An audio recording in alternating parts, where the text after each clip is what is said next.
Hi everybody, and welcome to another episode of There I Read It, where I'm going over Harry Potter chapter by chapter for the first time in my life. And today we are on chapter 11 of Harry Potter and the Chamber of Secrets. There's a ton of stuff going on, so instead of trying to summarize, I'm just going to jump straight into my notes. Gryffindor is now in the lead for the House Cup. It says that 50 points were earned, but I'm not sure if that is like Quidditch points or like points for Gryffindor because Harry managed to catch the Golden Snitch with a broken arm. I'm not quite clear on that. But Harry's arm is healed now, and he goes looking for Ron and Hermione, which he can't find at first because they are in Moaning Myrtle's bathroom making, I guess, a toilet potion, kind of like a prison toilet wine. They've got a cauldron in one of the stalls that they're locked up in, and apparently making portable waterproof fires is a specialty of Hermione's, so it's working out nicely that they can brew a toilet potion. And Ginny Weasley is just so distraught about Colin Creevey being petrified, and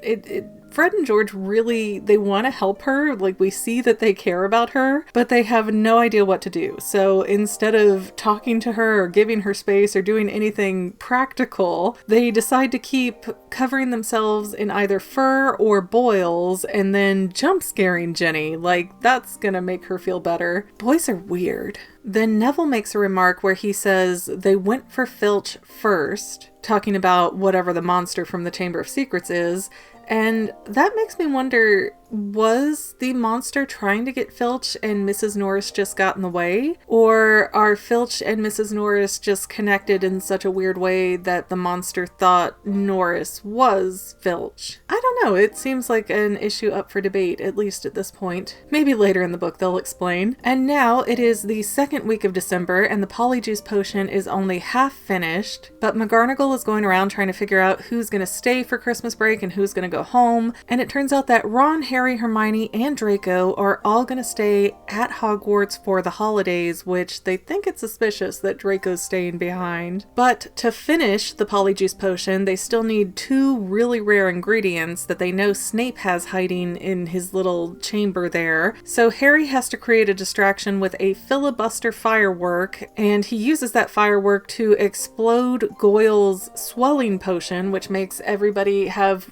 wherever that potion hit, they swell up their nose or their hands or whatever. So it's a pretty big issue. Kids are freaking out. Snape has to deal with that, and that gives Hermione the chance to sneak into his closet or whatever and steal what she needs. But it's still going to be 2 weeks before that potion is ready. Now, about 1 week later, there's an announcement that a dueling club is starting up, and Gilderoy Lockhart ends up being the one leading it, with Snape assisting, and Snape is assisting very begrudgingly. When Lockhart and Snape do sort of a demonstration duel, Snape uses Expelliarmus. I'm going to say these slowly, so I hopefully say them somewhat right, which is a disarming charm that sends Lockhart just flying across the room. And in classic Lockhart fashion, he's like, yes, I could have countered that if I wanted to, but I thought this would be a good example.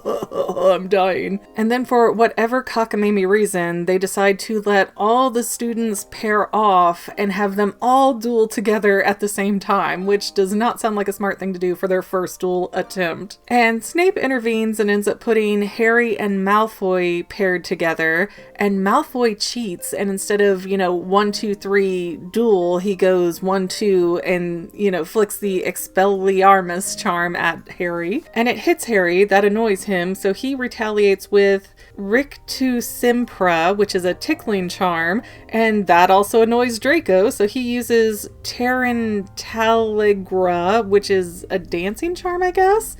And then Snape has to get involved and stop all the students from doing stuff. They're completely in chaos. Not just Harry and Draco, but every student is in chaos, with Ron's wand doing something unexpected and hurting his opponent Seamus. And so Lockhart goes, maybe that wasn't a great idea, so let me instead teach you how to block spells. And for whatever reason, this whole vortex around Harry and Malfoy just gets deeper and deeper, but they are the two chosen to demonstrate the blocking technique. And then Snape whispers something to Draco, and Draco gets out on the floor and uses Serpensortia, which makes a snake materialize on the floor in front of them. And Harry's like scared, he's frozen, he doesn't know what to do. Lockhart intervenes and just makes the snake matter, which ends up turning the snake towards, I'm going to try to do this from memory, Justin Fletchery, I think is his name. Justin for sure. Justin I know is right. And so Harry screams out, leave him alone! And the snake gets docile. And that horrifies all of the kids because Harry, much to his own surprise, is a parcel mouth. And a parcel mouth is someone who can speak to snakes, but even though that person is speaking to the snake, they think in English, it actually sounds like a completely different language to everybody else. So everybody was all freaked out that Harry was trying to sick the snake onto Justin. Anytime there's chaos, people, and especially kids, tend to rewrite history to fit what they need that to be, what narrative works for what they believe happened.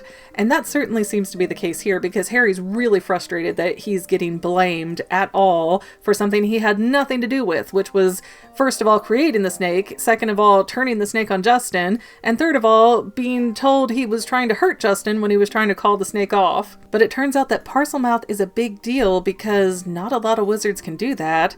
And it's usually associated to something that dark wizards can do. Plus, it turns out that Salazar Slytherin was a parcel mouth too, and, this whole air of Slytherin thing is still ripe all over the school. People are terrified. So it's not making Harry look good. And especially not with the fact that Justin is Muggle-born, so it looks like Harry targeted him with the snake. He was after him for being a mudblood. And in the library, Harry overhears a kid, I believe his name was Ernie, but I didn't write it down. But he overhears these Hufflepuffs talking, and they say, well, listen, Harry survived Voldemort as a baby, so that kind of implies he has really dark wizardy stuff on his side. Then Colin Creevey annoyed Harry and he's petrified. Filch and Harry were getting into it, and then the next thing you know, Filch's cat Mrs. Norris is petrified, and Harry can't even get along with the Dursleys who he lives with, so he hates muggles. And I mean, truly, it does kind of sound bad for Harry, doesn't it? And then because Harry's class is canceled, he's kind of in the hallways when he shouldn't be, and he ends up tripping over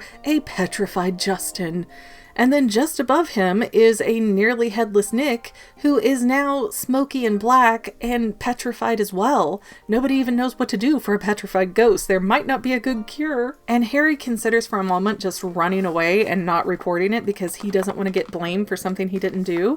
But Peeves the poltergeist shows up and makes a big ruckus, and he even ends up singing Harry a little song. "Oh Potter, you rotter, oh what have you done? You're killing off students, you think it's good fun." So it is really a bad look on Harry. It's a very stacking case against him at this point. Even though we, the readers, and Harry himself knows he didn't do it, I'll be surprised if even Ron and Hermione don't turn on him by the end of this book, at least for a little bit. Oh, and while they are trying to move Justin, the name Professor Sinistra comes up. He is, or she is maybe, over the astrology department.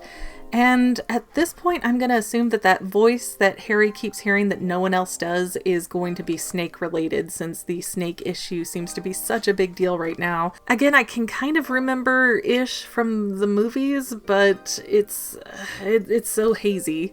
There's so many things in the book that suddenly it's like a cloud parted and now, oh yeah, I remember this piece of the movie.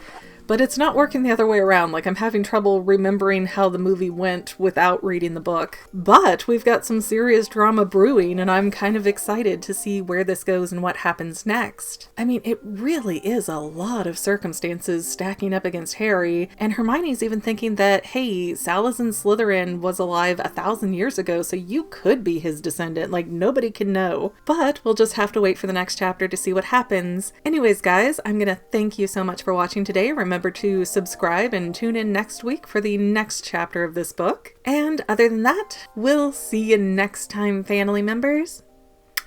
Well, family members, we're almost done, but I want to invite you to hang out with me in some other places. I'm on Twitter and Instagram as my own personal self, and I have a Facebook page too, but I mostly just post photos over there. And sometimes people say, hey McGann, I want to mail you something. How do I do that? Easy. Just click the About tab on my channel page, and my most current P.O. Box info will be right there. I also run another channel, The Family. It's really a hodgepodge channel where we might post anything. Oh Oh yeah, and I also sell shirts and stickers and stuff with the Fanily and the Fangirl logos. If that is your cup of tea, I have a link in every description of every video. Finally, if you want to help out the Fangirl channel and make sure I'm putting out video essays for years to come, the best way you can help is by subscribing and watching more of my videos, whether they're new, old, whatever. Maybe even share one or two on social media, help spread the word. People who watch to the end of videos like you helps to tell the site, hey, this is a good video, we should recommend it to other people. So if you made it this far, leave me a comment of something like, hey, I made it to the end. Love ya.